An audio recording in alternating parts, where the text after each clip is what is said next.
उत्तर प्रदेश के जनपद कानपुर देहात की अकबरपुर ऐतिहासिक रामलीला का आगाज हो गया है, जिसको लेकर आज कानपुर देहात के रामलीला समिति के कार्यकर्ताओं ने बैठक की है। इस बैठक के दौरान इस बार क्या नया हो गया, किस तरीके से बदलाव किया गया है और रामलीला में क्या खास है, हम बात करेंगे चेयरमैन प्रतीक जितेंद्र सिंह गुड्डन से, जो कि एक हास्य कलाकार का भी रोल इस रामलीला में अदा करेंगे। सर, नेशन नाउ समाचार में स्वागत है। क्या है इस बार खास? देखिए, ये अकबरपुर की ऐतिहासिक रामलीला है और 155 वर्ष में हम लोग प्रवेश कर रहे हैं। भगवान राम की लीलाओं का यहाँ का रामलीला समिति द्वारा मंचन कराया जाता है। इस बार 18 तारीख को गणेश पूजन और गणेश यात्रा जो हमारी निकलती है, उसमें भव्यता शिव बारात की झांकियाँ निकलेंगी। 23 तारीख को सीता स्वयंवर की लीला है। 30 तारीख को राष्ट्रीय कवि सम्मेलन है और 2 तारीख को दशहरा है और 3 तारीख को दंगल का आयोजन है। इसके साथ 9 अक्टूबर तक यहाँ रामलीला समिति द्वारा उनके तत्वाधान में ये मेले का आयोजन है, जिसमें राम की लीलाओं का मंचन कराया जाएगा। यही रामलीला समिति का आयोजन है। तो इस बार इस रामलीला में आपका क्या रोल रहेगा? देखिए, हमारा रोल और हम जैसे तमाम लोगों में, पंडित प्रमोद मिश्रा जी हैं, ऐसे बड़े भाई हमारे सुरेंद्र शर्मा जी हैं, वरिष्ठ अधिवक्ता हैं, ऐसे सैकड़ों लोग अपने मर्जी से सहयोग करते हैं, तभी ये ऐतिहासिक रामलीला एशिया में अकबरपुर रामलीला का एक नाम है। और कवि सम्मेलन, राष्ट्रीय कवि सम्मेलन होने जा रहा है, उसमें थोड़ा सा रोल हमारा भी है। तो निश्चित रूप से हंसाना तो एक कला है।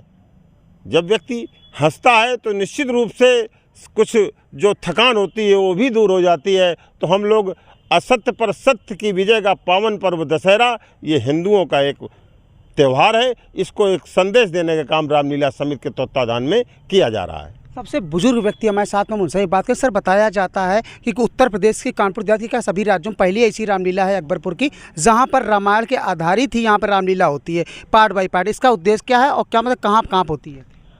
सबसे बड़ी बात हमारे यहाँ की रामलीला की ये है कि हम नयापन तो हर वर्ष करते हैं। हर बार जो कमेटी आती है कुछ ना कुछ नया करती है, लेकिन उस नया करने के साथ में हम अपनी परंपरा से कहीं भी नहीं हटते।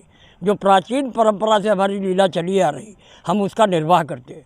और इसी का परिणाम है कि एशिया में हमारी ये अकबरपुर की रामलीला 3रे नंबर पर गिनी जाती है। और लगातार नवीनता लाने के साथ में भी जब परंपरा नहीं छोड़ी जाती है तो उससे संस्कृति, हमारे यहाँ का वातावरण, हमारे आगे आने वाली संतति सब बढ़िया तैयार होती है। सर, हर जगह का अलग अलग नाम दिया गया है मंचन का, उन क्षेत्रों क्या नाम है, क्या महत्व, उसके बारे में बताएंगे कुछ? देखिए, अयोध्या की जो लीलाएँ हैं वो अयोध्यापुरी मंच पर संपादित की जाती है।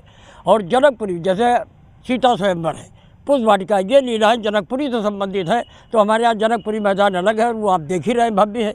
इसके अतिरिक्त फिर भगवान जब वनवास को जाते हैं तो उसके लिए सरयू पार करने के लिए हमारे यहाँ कलारन तालाब पर वो गंडई डालने का काम किया जाता है। और लंकापुरी की जितनी लीला है वो लंकापुरी में संपादित होती है। अब इसके अतिरिक्त एक विशेष स्थान और है, भरत मिलाप का, जिसको नंदीग्राम कहते हैं।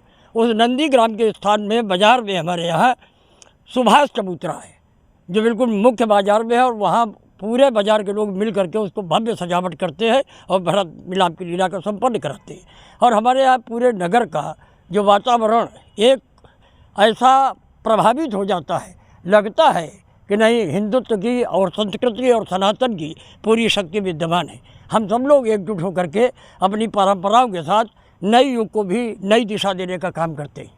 अध्यक्ष जी भी हैं। अध्यक्ष जी, क्या खास रहेगा इस बार आपकी तरफ से भी?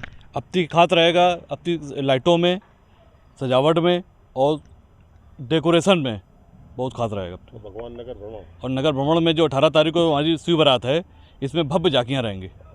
ये अकबरपुर रामलीला समिति के लोग थे, जिनका साफ तौर पर कहना है कि रामलीला में इस बार बहुत कुछ नया होगा। अगर आप भी कानपुर देहात आए हैं, दशहरे का सीजन है और कानपुर देहात की अकबरपुर रामलीला नहीं देखी तो कुछ नहीं देखा। बने रहिए नेशन नाउ समाचार के साथ। मैं हिमांशु शर्मा, नेशन नाउ समाचार, उत्तर प्रदेश।